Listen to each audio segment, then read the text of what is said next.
അഞ്ചലോട്ടം. കൈമാറിയ കത്തുകൾ ബാക്കി വെച്ച കഥകൾ. കത്തുമായി എത്തുന്നവരുടെ ജീവിതാനുഭവങ്ങൾ. നിർവഹണം പ്രജിഷ രാജേഷ്. പുഷ്പകുമാരി.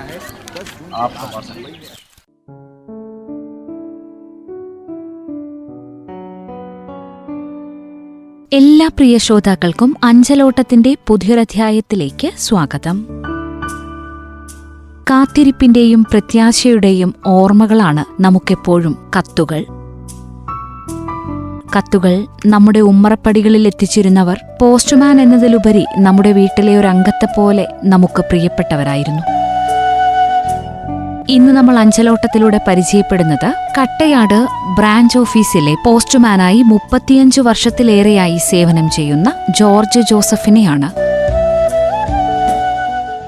നമസ്കാരം. ഏറെ സ്നേഹത്തോടെ റേഡിയോ മാറ്റ്ലിയുടെ അഞ്ചലോട്ടം എന്ന പരിപാടിയിലേക്ക് സ്വാഗതം ചെയ്യുകയാണ്. ഞങ്ങളുടെ ശ്രോതാക്കൾക്ക് വേണ്ടി ഒന്ന് പരിചയപ്പെടുത്താമോ? പേര്, സ്ഥലം എവിടെയാണ്? ഞാൻ വെള്ളമുണ്ടയാണ് സ്ഥലം. പേര് ജോർജ് ജോസഫ് എന്നാണ്. ഞാനിപ്പോൾ കട്ടയാട് ബ്രാഞ്ച് ഓഫീസിൽ പോസ്റ്റിന്റെ ബ്രാഞ്ച് ഓഫീസിൽ വർക്ക് ചെയ്യുന്നോണ്ടിരിക്കുന്നതാണ്. എത്ര വർഷമായി ഒരു പോസ്റ്റൽ മേഖലയിൽ പോസ്റ്റ്മാനായിട്ട് എത്തിയിട്ട്? ഞാൻ 35ാമത്തെ വർഷമാണ് ഇപ്പം ചെയ്തുകൊണ്ടിരിക്കുന്നത്. സ്വദേശവും അവിടെ കട്ടയാട് തന്നെയാണോ? സ്വദേശം എന്ന് പറഞ്ഞാൽ അല്ല, എറണാകുളം ജില്ലയിലെ മൂവാറ്റുപുഴ താലൂക്കില് പറമ്പഞ്ചേരി എന്ന സ്ഥലത്തായിരുന്നു ഞാൻ ജനിച്ചതും വളർന്നു. SLC വരെ 15 വയസ്സ് വരെ അവിടെയാണ് ജീവിച്ചത്. അതിന് ശേഷമാണ് ഇവിടെ ഇങ്ങോട്ട് കുടിയേറിയതാണ് 1978. അപ്പൊ എപ്പോഴാണ് ഈ ഒരു ജോലി ലഭിച്ചത്? അത് എനിക്ക് 1991 ജനുവരി 28-ാം തീയതിയാണ് ഞാൻ ആദ്യമായിട്ട് ജോയിൻ ചെയ്തത്. ഈ ജോലി ഇഷ്ടത്തോടെ തെരഞ്ഞെടുത്തതായിരുന്നോ അതെ ആ സമയം ഇങ്ങനെ ഒരു ജോലി എന്നുള്ള രീതിയിൽ തെരഞ്ഞെടുത്തതാണോ? ഇഷ്ടക്കുറവല്ല, നമ്മുടെ ഭാഗ്യത്തിനോ നിർഭാഗ്യത്തിനോ കിട്ടിയതായി പോയി. അന്ന് എംപ്ലോയ്മെന്റ് ശുപാർശ ചെയ്ത് എനിക്ക് കിട്ടിയ ഒരു ജോലിയാണത്. ആദ്യം മുതലേ താൽക്കാലികം അല്ലാതെ സ്ഥിരമായിട്ട് തന്നെയായിരുന്നു ആദ്യമേ നിയമനം നടന്നത്? അല്ല, ഞങ്ങളുടെ ഈ പോസ്റ്റ് സ്ഥിരം അങ്ങനെ താൽക്കാലികം ഒന്നും ഇല്ല. അങ്ങനെ നിയമിക്കുന്നു. ഒരു 65 വയസ്സ് വരെ അങ്ങ് സർവീസിൽ പോവാം. സർവീസ് എന്ന് പറയാനും പറ്റില്ല, ഒരു ഏജൻസി എന്നാണ് പറയേണ്ടത്. ഏജന്റാണ്. അപ്പോ ഇപ്പോ എത്ര വർഷമായി ഇവിടെ? 35 വർഷമായി ഒരേ സ്ഥലത്ത് തന്നെ, ഒരു മാറ്റവും ഇല്ലാതെ, ട്രാൻസ്ഫർ ഒന്നും ഇല്ലാതെ വർക്ക് ചെയ്യുന്നത്. ഇഷ്ടാണോ ഈ ഒരു ജോലിയിൽ? സംതൃപ്തനാണോ? ഇഷ്ടക്കുറവൊന്നുമില്ല, ജോലിയൊക്കെ നല്ലതാണ്, സംതൃപ്തനാണ്. പക്ഷെ വേതനത്തിന്റെ കാര്യത്തിൽ മാത്രമാണ് ഞങ്ങളെ അവഗണിക്കുന്നത്. അത് ഞാൻ ഇതിനു മുമ്പും പോസ്റ്റ്മാൻമാരെ ചെയ്തപ്പോൾ അവരൊക്കെ പറഞ്ഞത് ജോലി ചെയ്യുമ്പോൾ പൂർണ്ണ സംതൃപ്തിയാണ്, റിട്ടയർഡായി കഴിഞ്ഞു കഴിഞ്ഞാൽ പിന്നെ ഒരു ആനുകൂല്യങ്ങളും ലഭിക്കുന്നില്ല എന്നുള്ളതാണ്. ആ ഒരു പരാതിയാണ് അല്ലേ ജോർജ് ചേട്ടനുള്ളത്? അത് പരാതി എന്ന് പറഞ്ഞാൽ അത് ഞങ്ങൾ റിട്ടയർഡ് അല്ല, ഞങ്ങൾ റിട്ടയർമെന്റ് ആകുന്നില്ല, ഞങ്ങളെ റിമൂവ് ചെയ്യുകയാണ്. അതായത് ഞങ്ങളുടെ ഒരു 65 വയസ്സ് പൂർത്തിയായി കഴിഞ്ഞാൽ, 65 വയസ്സിലേക്ക് കടന്നാൽ പിന്നെ ഞങ്ങൾ റിലീവ് ചെയ്ത് പോവുകയാണ്. റിലീവ് ചെയ്ത് വിടും, നിർബന്ധമായിട്ട് പോകണം. അപ്പൊ അന്ന് ആ കട്ടയാട് പോസ്റ്റ് ഓഫീസിൽ ആദ്യമായിട്ട് ജോലിക്ക് എത്തിയ ആ ഒരു ഓർമ്മ അനുഭവമൊക്കെ ചേട്ടൻ എങ്ങനെയാണ്? അന്ന് ഓർമ്മയൊക്കെ ഉണ്ട്. ഒരു ജനുവരി 26 റിപ്പബ്ലിക് ഡേയുടെ അവധി കഴിഞ്ഞ് പിറ്റേ ദിവസം തിങ്കളാഴ്ച ഒരു 28-ാം തീയതിയാണ് ഞാൻ ജോയിൻ ചെയ്യുന്നത് ഓഫീസിൽ. അന്ന് ഒരുപാട് കത്തുകളുണ്ട്. അന്നത്തെ എങ്ങനെയായിരുന്നു കൊണ്ട് ഇതാക്കുക? ജോലിയെ കുറിച്ചൊന്ന് പറയാമോ? അന്ന് ഒരുപാട് കത്തുകളുണ്ടായിരുന്നു. പക്ഷെ അന്നത്തെ കത്തുകളുണ്ടെങ്കിലും ലോഡ് കുറവാണ്. അന്ന് ചെറിയ ചെറിയ ഇല്ലന്റ് കത്തുകളാണ് കൂടുതലുള്ളത്. പിന്നെ ഡിപ്പാർട്ട്മെന്റ് കത്തുകൾ, പിന്നെ കുറേ LIC, ബാങ്കുകൾ, ഇങ്ങനെയുള്ള കത്തുകളാണ്. എങ്ങനെ എണ്ണം കൂടുതലുണ്ടെങ്കിലും ബാഗിലൊക്കെ ഒതുക്കി കൊണ്ടുറക്കാമായിരുന്നു. ഇപ്പോൾ 35 വർഷത്തിലേക്ക് എത്തുമ്പോൾ കത്തുകളുടെ രൂപത്തിലും ഭാവത്തിലും ഒക്കെ മാറ്റങ്ങൾ വന്നിട്ടുണ്ടോ? ഒരുപാട് മാറ്റങ്ങൾ വന്നിട്ടുണ്ട്. കത്തുകൾ എന്ന് പറഞ്ഞാൽ അന്നത്തെ കത്തുകളല്ല ഇന്നുള്ളത്. ഇന്ന് പാഴ്സൽ പലപ്പോഴും 1, 2, 3, 35 കിലോ വരെയൊക്കെയുള്ള പാഴ്സലുകളാണ് കൈകാര്യം ചെയ്യേണ്ടി വരിക കൂടുതലും. പിന്നെ ഗവൺമെന്റ് സർവീസിന്റെ കത്തുകളുണ്ടാവും, LICയുടെ ഉണ്ടാവും, ബാങ്കുകളുടെ ഉണ്ടാവും, എല്ലാ ആയിട്ടുള്ളതുണ്ട്. കുറവൊന്നുമില്ല, അന്നത്തെ കാലം കൂടുതലാണ് ഇന്ന്. പക്ഷെ അന്നത്തെ അവസ്ഥയെക്കാളും പണി കുറച്ചുകൂടെ എളുപ്പമുണ്ട്. സാങ്കേതികത കൂടുതൽ വന്നതുകൊണ്ട് പണി കുറച്ചുകൂടെ സ്പീഡായിട്ട് എടുക്കാൻ കഴിയും. അന്നൊരു വീട് ഇന്ന് അടുത്ത വീട്ടിലേക്ക് എത്തണമെങ്കിൽ തന്നെ 1 മണിക്കൂർ അവസ്ഥ നടക്കേണ്ട അവസ്ഥയൊക്കെ ആയിരുന്നു. ഇന്ന് അടുത്തടുത്ത വീടുകളുണ്ട്, പണിയൊക്കെ സുഖം തന്നെയാണ്, കുഴപ്പമില്ല. അപ്പൊ ആ സമയത്തെ അന്ന് ജോലിക്ക് കയറിയ സമയത്ത് ഇങ്ങനെ മേൽവിലാസം അറിയാതെ വീടുകളൊക്കെ അന്വേഷിച്ച് കണ്ടുപിടിച്ച് പോകേണ്ട ഒരു അവസ്ഥയൊക്കെ ഉണ്ടായിരുന്നു? അത് അന്നും ഇല്ല, അന്നും ഉണ്ട്, ഇന്നും ഉണ്ട്. ഇപ്പോഴും എല്ലാവരും ഇന്നും അറിയില്ല. കാരണം കാലത്തിനനുസരിച്ച് ആൾക്കാർ റൊട്ടേഷൻ ചെയ്ത് മാറിക്കൊണ്ടിരിക്കും. കുറേ ആൾക്കാർ താമസം വരുന്നു, കുറേ ആൾക്കാർ പോകുന്നു. ഇപ്പോഴും ഒരു പൊതുജനത്തിൻ്റെ സഹായത്തോടു കൂടിയേ ചെയ്യാൻ പറ്റുള്ളൂ തൊഴിൽ. എല്ലാവരെയും ഒന്നും നമുക്ക് മനസ്സിൽ ഓർത്തിരിക്കാൻ കഴിയില്ല അഡ്രസ്സ്. ഇന്നും ചിലപ്പം ചില പുതിയ അഡ്രസ്സൊക്കെ വരും, അടുത്ത കടയിലോ അടുത്ത വീട്ടുകാരോടൊക്കെ ചോദിച്ച് മനസ്സിലാക്കിയിട്ടാണ് ആളെ കണ്ടെത്തുക. അപ്പോൾ അങ്ങനെ എന്തെങ്കിലും ഓർമ്മയിൽ തങ്ങി നിൽക്കുന്ന ഒരു അനുഭവം ഉണ്ടോ ഈ കത്തുകൾ കൊടുക്കാൻ പോകുമ്പോൾ ഉണ്ടായതോ, അല്ലെങ്കിൽ അവിടെയുള്ള വീട്ടുകാരുമായിട്ടുള്ളൊരു ആത്മബന്ധമോ, അങ്ങനെയുള്ള എന്തെങ്കിലുമൊക്കെ അനുഭവങ്ങൾ പങ്കുവയ്ക്കാനുണ്ടോ? അങ്ങനെ ഒരുപാട് ആത്മബന്ധങ്ങൾക്ക് സമയം ഉണ്ടാവില്ല. ഒരു വീട്ടിൽ ചെന്നാൽ പരമാവധിയിട്ട് വേഗം കൊടുത്ത് പോകാന്നല്ലാതെ ഇന്ന് വർത്തമാനം പറഞ്ഞിരിക്കാനൊന്നും സമയം കിട്ടില്ല. കാരണം ഞങ്ങളെ സംബന്ധിച്ച് 5 മണിക്കൂർ ഡ്യൂട്ടിയാണ് ഞങ്ങളെ ഏൽപ്പിച്ചേക്കണേ. ഈ 5 മണിക്കൂറിന് ഒരു 10 മണിക്കൂർ എടുത്താൽ തീരാത്ത പണി ഉണ്ടാവും. അപ്പൊ അത് എത്രത്തോളം സ്പീഡിന് ഓടിയാവോ ഓടി കൊടുത്ത് തീർക്കുക. ഒരു വീട്ടിലും അങ്ങനെ തങ്ങലില്ല. പണ്ടൊക്കെ ആണെങ്കിൽ ഈ മണി ഓർഡറുകളും ഡ്രാഫ്റ്റുകളും അതിനൊക്കെ ആയിട്ട് കാത്തു നിൽക്കുന്ന കുടുംബങ്ങളൊക്കെ ചേട്ടൻ്റെ ഏരിയയിൽ ഉണ്ടായിരുന്നു. ഇഷ്ടമാതിരി ഉണ്ടായിരുന്നു. പെൻഷൻ വാങ്ങുന്നവര്, പിന്നെ വിദേശത്ത് ജോലി ചെയ്യുന്ന ഭർത്താക്കന്മാരുടെ ഭാര്യമാര്, ഇവരെല്ലാം വഴിക്ക് നമ്മളെ കാത്തു നിൽക്കുമായിരുന്നു ഒരു കാലത്ത്. ഇപ്പൊ കുറഞ്ഞു പോയി. ഇപ്പൊ ഇല്ല. ടെലിഫോണിന്റെ ഒക്കെ സംവിധാനം വന്നതുകൊണ്ട് ഇപ്പൊ ഇല്ല. പണ്ടൊക്കെ ഇങ്ങനെ കാത്തിരിക്കുമായിരുന്നു. അങ്ങനെ അന്വേഷിച്ച് വരാറുണ്ടോ? വന്നോ എന്ന് ചോദിച്ചിട്ട്? ഉണ്ട്. ഇപ്പോഴല്ല, ഒരു 15 കൊല്ലം മുന്നും ഉള്ള കാര്യം, 15-20 കൊല്ലം മുന്നൊക്കെ ഇങ്ങനെ കാത്തു നിന്ന് നമ്മൾ വരുന്നവരെ റോഡിൽ ഇങ്ങനെ നിൽക്കുന്ന, അല്ലെങ്കിൽ വീടിന്റെ ഫ്രണ്ടിൽ ഇങ്ങനെ നോക്കി കാത്തിരിക്കുന്ന സമയങ്ങളുണ്ടായിരുന്നു.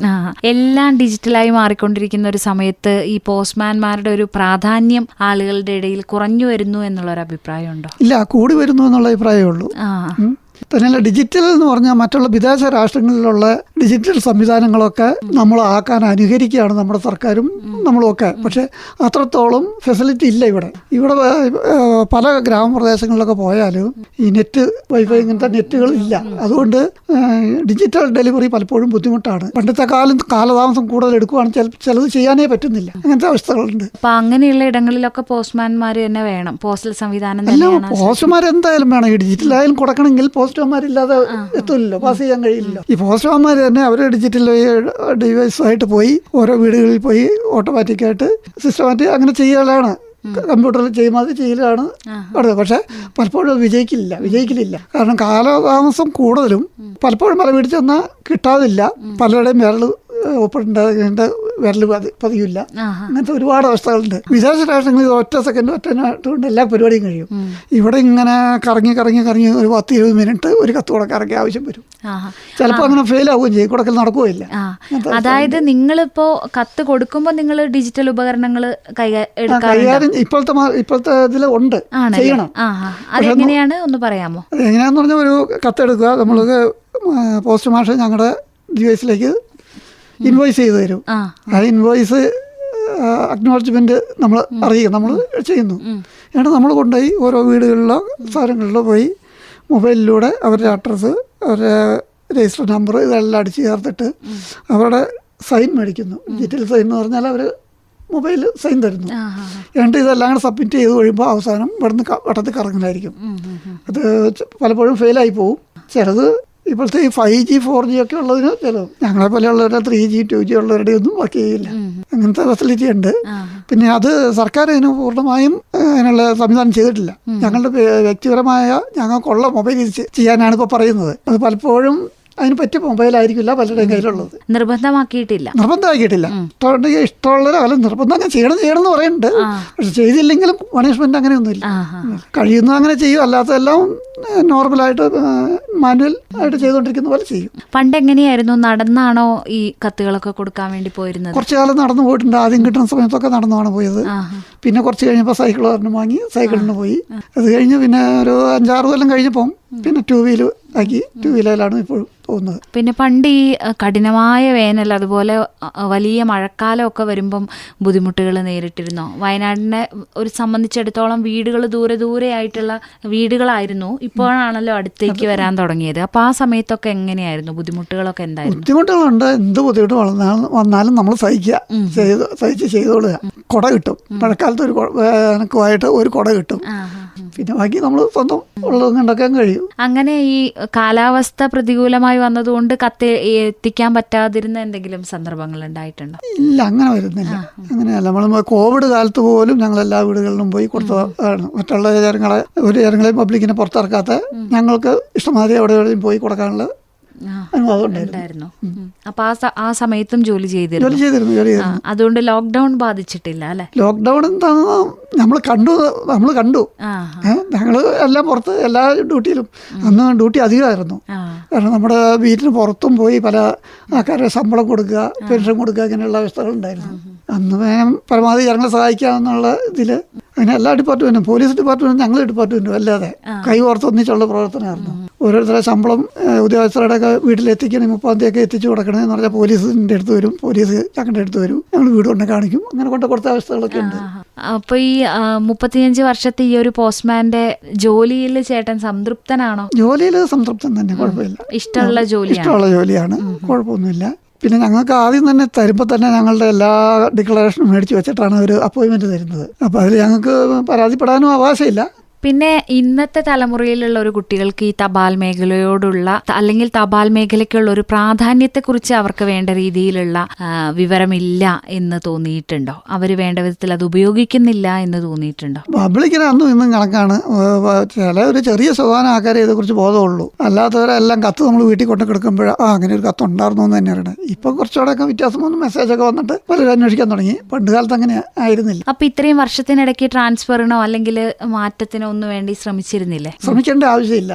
കാരണം ഞങ്ങൾക്ക് റിക്വസ്റ്റ് ട്രാൻസ്ഫർ എന്നുള്ളത് മാത്രമേ ഉള്ളൂ. അതായത് നമ്മൾ ആവശ്യപ്പെട്ടാൽ മാത്രമേ ട്രാൻസ്ഫർ ചെയ്യുള്ളൂ. നമ്മൾ നമ്മുടെ വീടിന്റെ അടുത്ത് പരിസരത്ത് കിട്ടിയപ്പോൾ പിന്നെ വേറെ ട്രാൻസ്ഫറിന്റെ ആവശ്യം വരുന്നില്ലല്ലോ. വേറെ സ്ഥലത്തേക്ക് പോകാൻ ഇഷ്ടപ്പെടുന്നില്ല. പിന്നെ കുടുംബത്തെയൊക്കെ ഞങ്ങൾക്ക് വേണ്ടി ഒന്ന് പരിചയപ്പെടുത്താമോ? അവർക്കൊക്കെ ഈ ഒരു ജോലിയോട് ഇഷ്ടമാണോ? അവർക്ക് ജോലിയോട് ഇഷ്ടമെന്ന് പറഞ്ഞാൽ അവർക്കൊന്നും ഈ ജോലിയല്ല. വൈഫ് ഷേർലി കുറച്ചു കാലം SBIയിലൊക്കെ വർക്ക് ചെയ്തു. ഇപ്പൊ പിള്ളേരും ചെറുമക്കളൊക്കെ ആയിട്ട് അവരെ നോക്കി കഴിയുന്നു. ഇപ്പൊ ജോലിയും ചെയ്യുന്നില്ല. പിന്നെ വീട്ടിലുള്ള ജോലി തന്നെ കൂടുതലുണ്ടല്ലോ. പിന്നെ ഒരു മകൻ പട്ടാളക്കാരൻ BSFിലാണ്. അവനൊരു 10-15 കൊല്ലമായി BSFിൽ വർക്ക് ചെയ്യാൻ തുടങ്ങിയിട്ട്. രണ്ടാമത്തൻ ഒരു IT കമ്പനിയിൽ ബാംഗ്ലൂർ ജോലി ചെയ്യുന്നു. അപ്പോൾ അവർ രണ്ടുപേരും കല്യാണം കഴിച്ച് ഒരാൾക്ക് ഒരു കൊച്ചും ഒരാൾക്ക് 2 കൊച്ചുമുണ്ട്. അങ്ങനെ സുഖമായിട്ട് കുഴപ്പമില്ലാതെ പോകുന്നു. ഈ ഒരു കട്ടയാട് പ്രദേശത്താണ് 35 വർഷമായിട്ട് ജോലി ചെയ്യുന്നത്.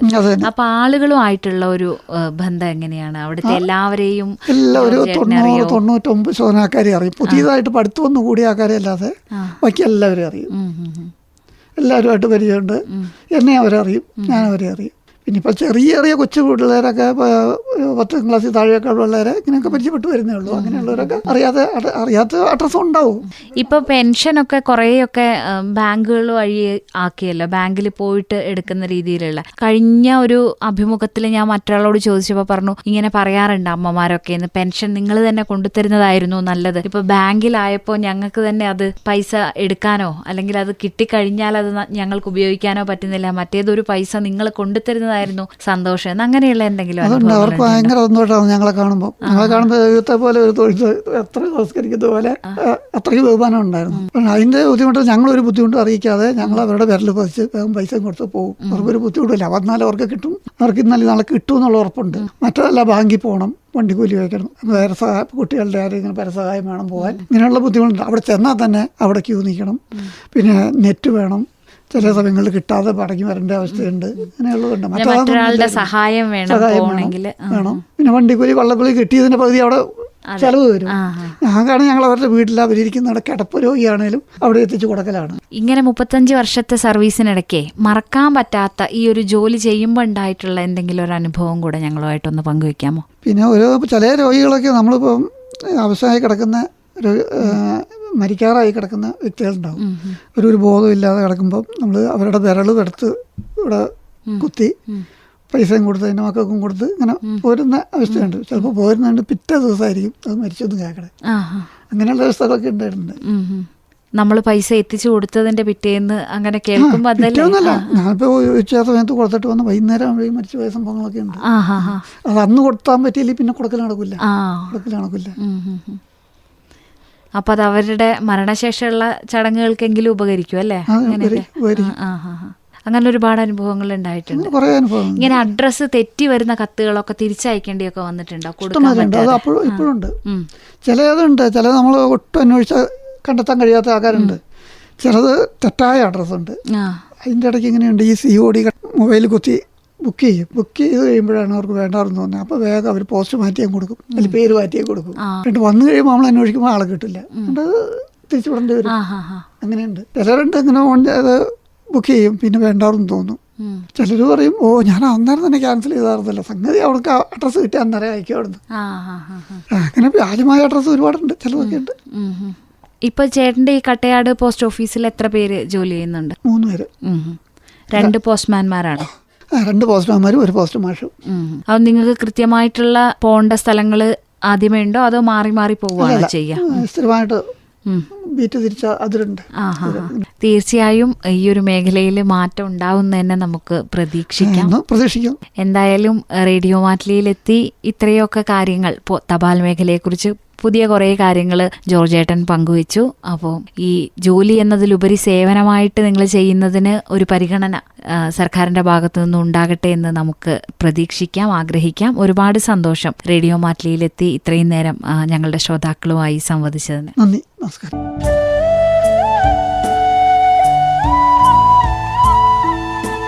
മുപ്പത്തിയഞ്ചു വർഷത്തിലേറെ കാലമായി കട്ടയാട് ബ്രാഞ്ച് പോസ്റ്റ് ഓഫീസിൽ പോസ്റ്റ്മാനായി സേവനം ചെയ്യുന്ന ജോർജ് ജോസഫിന്റെ വിശേഷങ്ങളാണ് ഇന്നത്തെ അഞ്ചലോട്ടത്തിലൂടെ ശ്രോതാക്കൾ കേട്ടത്.